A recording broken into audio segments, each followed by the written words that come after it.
All right, you glorious bastards. Ever daydreamed about leading an army? Not some pansy-ass LARPing bullshit, but commanding legions, outsmarting your enemies, and, like, rewriting history. Sounds familiar. Well, buckle up, Buttercup, because today we're diving deep into the world of war games. Oh boy. We're not talking Monopoly here, folks.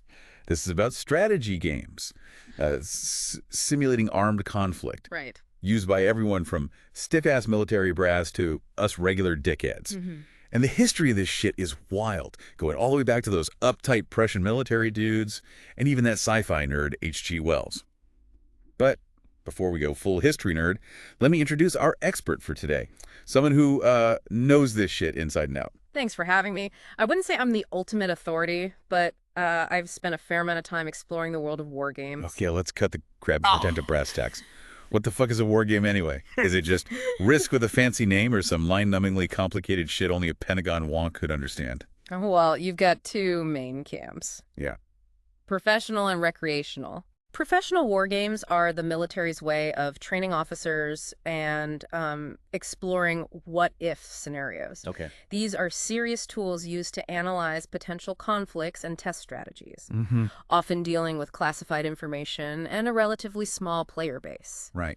On the other hand, recreational wargaming is all about fun and competition, Okay. with board games, miniature war games, computer games, and everything in between. So basically one is for people who actually want to blow shit up, the other is for people who just like to pretend. You could say that. But how the hell can playing with toy soldiers actually help those military guys? It's like a glorified game of pretend to me. It's more than just pushing little plastic dudes around a table. Both professional and recreational war games, whether they're on a computer or tabletop, are designed to be as realistic as possible, incorporating factors like unit strengths, terrain, logistics, and even the fog of war. Fog of War sounds like some bullshit made up to make the game harder. Not really. Imagine you're a general in a real war. You don't have perfect intel on your enemy's movements or strength. Okay. That's what the fog of war simulates. You have to make decisions based on limited information, just like in a real conflict. Right. Think of it like playing poker with your cards face down. You have to bluff, read your opponent, and take risks based on incomplete information. Okay, I'm starting to see how this shit could actually be useful. But how realistic are we talking here? Can these games actually predict how a real war would go down? Let's be real, no war game can perfectly predict the chaos of actual combat. There are just too many variables, too much human unpredictability involved. Right. But professional war games, especially those designed for military training, can be surprisingly accurate in highlighting potential problems or advantages in certain strategies. So you're telling me these games have actually shaped military thinking? No way. Oh yeah, big time. For example, the Sigma war games in the 1960s were specifically designed to analyze the Vietnam War. They incorporated real-world data and intelligence, simulating different scenarios and strategies. While they couldn't predict the outcome perfectly, they did reveal some serious weaknesses in the U.S. approach. Wow. Weaknesses that, unfortunately, played out in the real conflict. That's pretty fucked up. Yeah. It's a stark reminder that these games can have real-world implications, and that sometimes the lessons learned on a simulated battlefield can be as valuable as those learned on the real one. Damn. So those pencil-pushing Pentagon nerds might actually be onto something with these war games. Makes you think twice about dismissing them as just a hobby, huh? But enough about the serious stuff. Let's talk about the types of war games us regular folks can get our hands on. I'm guessing there's more than just Risk out there, right? Absolutely. You've got your miniature war games, board games, block war game, and of course the ever-popular computer war games. Okay. Each with its own unique flavor and appeal. Miniature war games. That sounds like something for folks who never quite grew out of playing with toy soldiers. Hey, there's nothing wrong with appreciating a finely painted miniature army. Miniature wargaming can be incredibly immersive. It combines strategy, tactics, and a bit of artistry. You're not just moving abstract pieces around a board, you're commanding a meticulously crafted army on a detailed battlefield. Yeah. Often recreating historical battles with stunning accuracy. It's almost like stepping into a historical diorama. All right, I get it. It's more than just playing with little green army men. Yeah. But what about those block war games you mentioned? Sounds a bit basic. Don't be fooled by their simplicity. Okay. Block war games have a unique appeal thanks to their fog of war mechanics. Right. The units are represented by blocks with their stats and information hidden from your opponent. Okay. This adds a whole new layer of strategy and deception, forcing you to make decisions based on limited information and to anticipate your opponent's moves. So like poker, where you have to bluff and read your opponent? Exactly. It's like poker on a battlefield where bluffing and deduction are just as important as brute force. Okay, I'm starting to see the appeal of these block war games. Yeah. It's like a mental chess match, where you're constantly trying to outmaneuver your opponent while dealing with limited information. But let's be real, in this digital age, who the hell plays anything BUT computer war games? Seems like the obvious choice for anyone with a pulse and a gaming PC. You're not wrong. Computer wargames have exploded in popularity, and for good reason. They offer a level of complexity and depth that's hard to match on a tabletop. Right. Plus, they can handle all the tedious calculations and rule enforcement, leaving you free to focus on the big picture strategy. Right. Some of the most popular titles out there, like Panzer General and Hearts of Iron, offer incredible historical detail and strategic depth, allowing you to command massive armies across vast theaters of war. Yeah, but some of those computer war games look ridiculously complicated. Like, you need a PhD in military science just to understand the interface. Are those only for the hardcore gamers? Not at all. While there are definitely some hardcore titles out there that require a serious time investment to master, there are also plenty of computer war games designed for casual players. Right.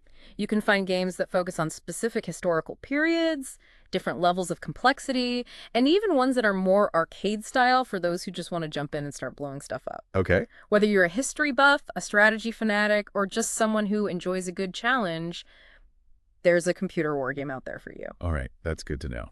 So we've covered the modern stuff, but how the hell did this whole wargaming thing even start? Yeah. Did some bored caveman start pushing rocks around a dirt map? Not quite that far back, but pretty close. Okay. The origins of wargaming can be traced back to 18th century Prussia. Prussia? Believe it or not, those stiff upper lip military dudes were the pioneers of this whole thing. Really? They were obsessed with strategy and using war games to train their officers. Prussia? Those guys were all about discipline and marching in straight lines. Yeah. How did they invent something as creative as a war game? It might seem surprising, but they were actually quite innovative when it came to military training. Okay. One of the earliest war games invented by a guy named Johann Christian Ludwig Hellwig in 1780 was actually based on chess. Chess? He modified the rules and added terrain elements to make it more realistic for military training, essentially turning a game of chess into a simulated battlefield. So those old-timers were playing with fancy chessboards while wearing powdered wigs. I bet they'd shit themselves if they saw the hyper-realistic computer war games we have today. I'd say. So, after chess, what happened next? Well, Hellwig's game was just the beginning. Another Prussian, Georg Heinrich Rudolf Johann von Reiswitz, created a much more sophisticated war game in 1824. Okay. This game, known as Kriegspiel, ditched the chessboard in favor of detailed maps and used blocks to represent military units, introducing a level of realism and complexity that was unheard of at the time. Kriegspiel. Sounds intimidating as fuck. What made this one so special? Kriegspiel was a game changer, All right. introducing innovations that are still used in war games today. Like what? For starters, it used realistic maps, allowing for more complex and accurate terrain representation. Okay. Units could move freely across the map, taking into account different types of terrain and movement speeds. It even used dice to introduce an element of chance into combat, acknowledging that even the best-laid plans can go awry in the heat of battle. Right. But perhaps the most innovative aspect of Kriegspiel was the role of the umpire. An umpire. So basically, some poor schmuck had to decipher the scribbles of those Prussian generals and decide what the hell their troops were doing. Sounds like a stressful gig. It definitely wasn't for the faint of heart. The umpire in Kriegspiel wasn't just a referee. Okay. They were a crucial part of the game's simulation. Right? Players would write orders for their troops, which were then interpreted and implemented by the umpire. This added a layer of realism and uncertainty, as players couldn't be sure how their orders would be interpreted or how the umpire would adjudicate the results of their actions. The umpire also managed hidden information, creating that fog of war we talked about earlier. They had access to information that the players didn't, simulating the challenges of command in a real-world conflict. I can only imagine the arguments and accusations flying around when the umpire made a call someone didn't like. That's bullshit. My troops would never retreat like that. Probably. But that's part of what made Kriegspiel so engaging and realistic. It forced players to think critically, adapt to changing circumstances, and accept the consequences of their decisions, even when those decisions were influenced by factors beyond their control. Okay, so these Prussians were clearly onto something with their war games. But how did the rest of the world catch on to this whole thing? Did they send out wargaming missionaries to spread the gospel of Kriegspiel? Not exactly missionaries, but the Prussian military success in the Franco-Prussian War of 1870 definitely caught everyone's attention. Ah, victory. The best marketing tool. People started to realize that those war games weren't just a pastime for board officers. They were a valuable tool for training and strategic thinking. So I'm guessing Kriegspiel became the hottest export out of Germany. Pretty much. Okay. Military leaders around the world started adopting Kriegspiel, translating the rules and adapting them for their own armies. Even civilians got in on the action, forming wargaming clubs and societies. Wow. It was the beginning of wargaming as we know it today, with Kriegspiel serving as the foundation for countless other wargames that would follow. From stuffy Prussian war rooms to a global phenomenon, who would have thought? But hold on, wasn't there some British dude who played a big role in popularizing war games? I'm talking about that science fiction guy, H.G. Wells. Ah, yes. H.G. Wells, the father of miniature wargaming. Okay. While those Prussians were busy pushing blocks around maps, Wells was pioneering a more hands-on approach with his 1913 book, Little Wars. Yeah. He literally wrote the rule book for playing with toy soldiers, bringing a more playful and accessible side to the world of wargames. Little Wars. That sounds adorable. Was he playing with those little green army men we all had as kids? Not quite, but the concept was similar. Wells advocated for using small-scale models of soldiers and terrain to create a more immersive and visually engaging wargaming experience. He even designed spring-loaded cannons for artillery attacks, adding a fun and chaotic element to the game that those Prussians probably would have frowned upon. Spring-loaded cannons. That's fucking brilliant. I can only imagine the mayhem when those things were let loose on a tabletop battlefield. No wonder he's considered the father of miniature wargaming. The man was a visionary. He certainly was. Wells's Little Wars introduced a more playful and accessible side to wargaming, which contrasted with the serious and analytical nature of Kriegspiel. So you have the hardcore strategists on one side, pushing blocks and calculating probabilities, and then you have H.G. Wells on the other, launching tiny projectiles across a living room battlefield. What a time to be alive. But seriously, both approaches contributed to the evolution of wargames as we know them today, paving the way for the diverse and fascinating world of wargaming we have today. Absolutely. From those early Prussian experiments to Wells's playful take on tabletop warfare, these pioneers laid the foundation for a hobby that continues to thrive today. All right, that's it for part 1 of our deep dive into the wild world of wargames. We've covered the basics, the history, the different types of wargames, and some of the key players who shaped this hobby. Make sure you come back for part 2, where we'll delve deeper into the evolution of wargames, explore some of the most popular titles out there, and discuss what the future holds for this ever-evolving hobby. Ready when you are. All right, you magnificent bastards, welcome back. We just finished talking about those uptight Prussians and H.G. Wells launching tiny cannons across the living room. What happened next in the evolution of wargames? Well, wargaming, much like actual warfare, never sits still. New tech, new conflicts, new ideas, all of it shapes how wargames evolve. Speaking of new tech, when the hell did board games enter the picture? I can't imagine those Prussian stiff shirts getting excited about rolling dice and moving cardboard pieces around a map. You'd be surprised. Board wargaming really took off in the mid-20th century with a game called Tactics, designed by Charles S. Roberts in 1954. Okay. It was a landmark moment because it was the first commercially successful war game that came in a box with everything you needed to play the board, pieces, rulebook, the whole shebang. Hold up. So before Tactics, people were basically DIYing their war games. That sounds like a massive pain in the ass. It could be. Early war games often required players to scrounge up their own maps, create their own pieces, and even crunch a lot of numbers by hand. Roberts streamlined the process, making wargaming more accessible to the average person. You could just buy a box and start playing. That's one smart move. Make it easy and people will buy it. Capitalism at its finest. Mm-hmm. So what was so special about Tactics? Did it revolutionize the wargaming world? It was definitely a major step forward. Okay. The fixed board made it easier to learn and play, and the game's success paved the way for a whole new industry of board wargaming. Roberts went on to found the Avalon Hill Game Company, which became a household name among wargamers, publishing some of the most iconic board wargames ever. Avalon Hill. Now, that's a name I've heard before.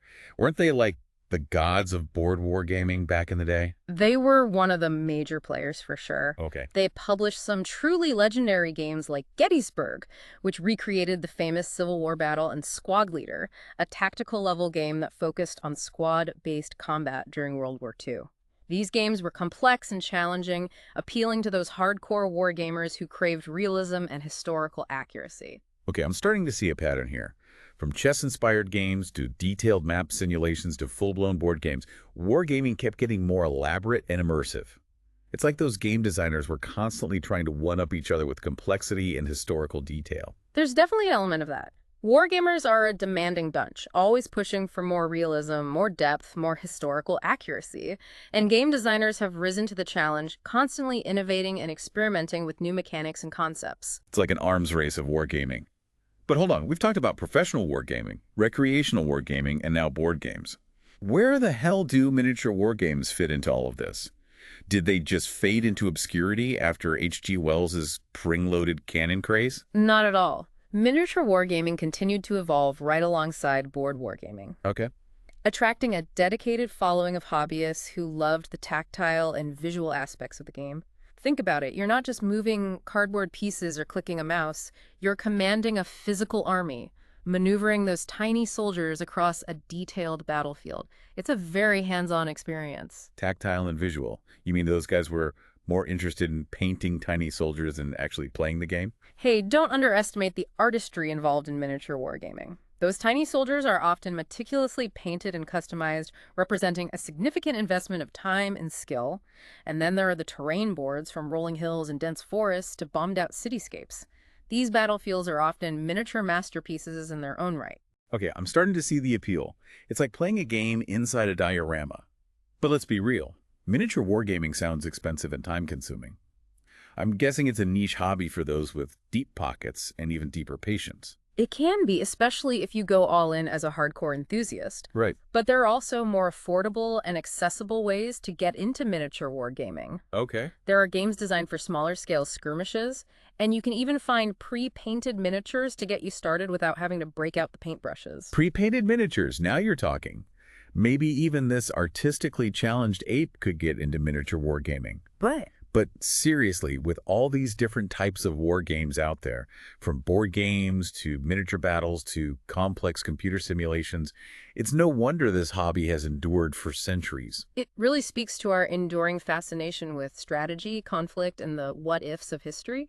Wargaming lets us explore those things in a safe and controlled environment, whether we're armchair generals or seasoned veterans of tabletop warfare. Safe is a relative term, my friend. I've seen some heated arguments erupt over a game of Risk, let alone a complex war game with hundreds of moving parts. But I get what you mean. There's something deeply satisfying about mastering a challenging strategy game, outsmarting your opponent, and emerging victorious from a simulated battlefield. Absolutely. Whether you're playing for fun, competition, or even historical insight, wargaming offers a unique and engaging way to exercise your strategic muscles and explore the complexities of conflict. And who knows, you might even learn a thing or two about history, tactics, or even yourself in the process. Well said. Now, let's shift gears a bit and talk about some specific war games that have made a real impact on the hobby. I'm talking about the classics, the heavy hitters that every self-respecting wargamer should know about. What are some of the games that come to mind? Oh, that's a great question. There are so many legendary war games out there, but let's start with one that's been creating and destroying friendships since 1954, Diplomacy. Diplomacy. Sounds boring as hell. Where are the explosions, the epic battles, the glorious carnage? Diplomacy is all about strategy and negotiation, my friend. Yeah. It's a game of alliances, betrayals, and backstabbing, all without a single dice roll. So you're telling me there's no combat? Not in the traditional sense. It's more about outsmarting your opponents through cunning diplomacy and shifting alliances than through brute force. So basically, a game for those who prefer to win with words rather than weapons. Sound like a bunch of politicians playing pretend. You could say that. But diplomacy requires a sharp mind and a keen understanding of human psychology. It's a game that tests your ability to read people, form alliances, and anticipate your opponent's moves, all while trying to keep your own intentions hidden. It can get pretty intense. All right, I'll give you that. Diplomacy might not be as flashy as some other war games, but it sounds like a mental chess match of the highest order. What else is on your list of wargaming legends? Well, we can't forget about Panzer General, a computer war game that took the world by storm in 1994. It combined historical accuracy, strategic depth, and addictive gameplay into a package that appealed to both hardcore wargamers and casual gamers. It really set a new standard for computer war games, and its influence can still be seen today. Panzer General. Now that's a name that brings back memories. I spent countless hours as a kid commanding virtual tank divisions across Europe. It was like a history lesson and a strategy game all rolled into one. Exactly. Panzer General really captured the essence of World War II tank warfare, with detailed unit stats, realistic terrain, and a challenging AI opponent. It spawned numerous sequels and imitators, and for good reason. It was a damn good game. Speaking of classics, we got to mention Squad Leader, the board game that made grown men cry with frustration and joy. I've heard tales of legendary Squad Leader sessions lasting for days with players fueled by caffeine and the sheer will to outmaneuver their opponents. Squad Leader is a legend for a reason. It's a tactical level game that recreates the intensity of squad-based combat during World War II, with detailed rules covering everything from weapon ranges to individual soldier morale. It's a complex and challenging game, but incredibly rewarding for those who master its intricacies. It's definitely not for the casual gamer, but for those who want a truly immersive and realistic wargaming experience, it's hard to beat Squad Leader. I'll take your word for it. I'm more of a point-and-click kind of war gamer myself. But Squad Leader is a testament to the depth and complexity that board war games can achieve. And speaking of depth and complexity, we can't forget about the world of miniature wargaming.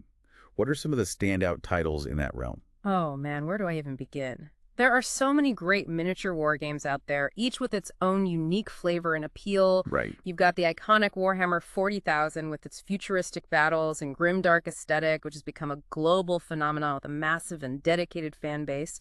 And then you've got games like Flames of War, which focuses on World War II tank warfare with a level of historical accuracy and detail that's truly impressive. Warhammer 40,000. Those guys are like the rock stars of miniature wargaming. I've seen their stores. They're like cathedrals dedicated to plastic soldiers and overpriced paint. They've certainly built an empire on those tiny plastic warriors. But Warhammer 40,000 is more than just a game. It's a whole subculture with its own lore, language, and aesthetic. It's a testament to the passionate and dedicated community that surrounds miniature wargaming. And then you've got games like Flames of War, which really focuses on the tactical nuances of tank warfare. So we've talked about some of the biggest names in wargaming history, from the classic board games to the sprawling miniature war games. But what about the future?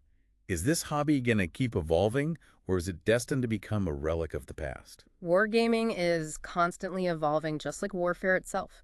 New technologies, new conflicts, and new ideas are constantly shaping the future of wargaming. So what can we expect to see in the future of wargaming? Virtual reality battles, AI opponents that can actually outsmart us. The possibilities are endless. Virtual reality is already starting to make its mark on wargaming, offering immersive experiences that blur the lines between the real and the virtual. And AI is rapidly advancing, creating opponents that are more challenging and unpredictable than ever before. It sounds like the future of wargaming is going to be wild. But no matter how technology advances, I think the core appeal of wargaming will always remain the same. The challenge of strategy, the thrill of victory, and the endless fascination with conflict and its consequences. Well said. Wargaming, in all its forms, offers a unique and engaging way to explore those themes. Whether we're commanding virtual armies or pushing tiny soldiers across a tabletop, we're all drawn to the strategic puzzle, the mental challenge, and the opportunity to test our wits against others. Absolutely. It's about the thrill of the game, the satisfaction of outmaneuvering your opponent, and the chance to immerse yourself in a world of strategy and conflict. Exactly. And with new technologies and ideas constantly emerging, the future of wargaming is looking brighter than ever. I'm excited to see where this hobby goes next. But for now, let's take a quick break and come back for the final part of our deep dive into the world of wargames. We'll wrap things up with some final thoughts on the enduring appeal of wargaming and what it can teach us about strategy, history, and even ourselves. All right, you beautiful degenerates, we're back for the final round of our wargaming extravaganza.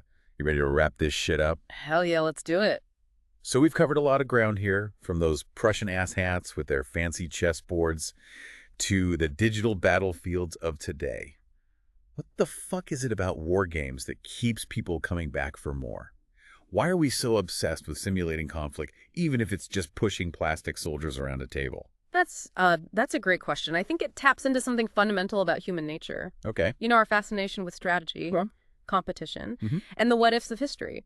War games provide a safe and controlled environment where we can explore those things, test our decision-making skills, and experience the thrill of victory or the agony of defeat. Safe. You've clearly never seen a grown-ass man throw a tantrum after losing a game of Risk. Yeah. But I get what you're saying. There's something deeply satisfying about, outsmarting your opponent, anticipating their moves, and coming out on top in a battle of wits. Exactly. And war games, whether they're complex simulations or more casual board games, offer a unique blend of intellectual challenge and emotional engagement. You have to think strategically, plan your moves carefully, and adapt to changing circumstances. But there's also an element of storytelling and imagination involved. Okay. Especially in games with historical or fictional settings. You're not just moving pieces around a board. You're creating a narrative, playing out a story, and experiencing a world that's both familiar and fantastical. So it's about more than just winning or losing. It's about immersing yourself in a world of strategy and conflict, testing your limits, and exploring different possibilities. Yeah. It's almost like a form of interactive storytelling, where you get to shape the narrative with your decisions. Exactly. And that's part of what makes wargaming so enduring and appealing.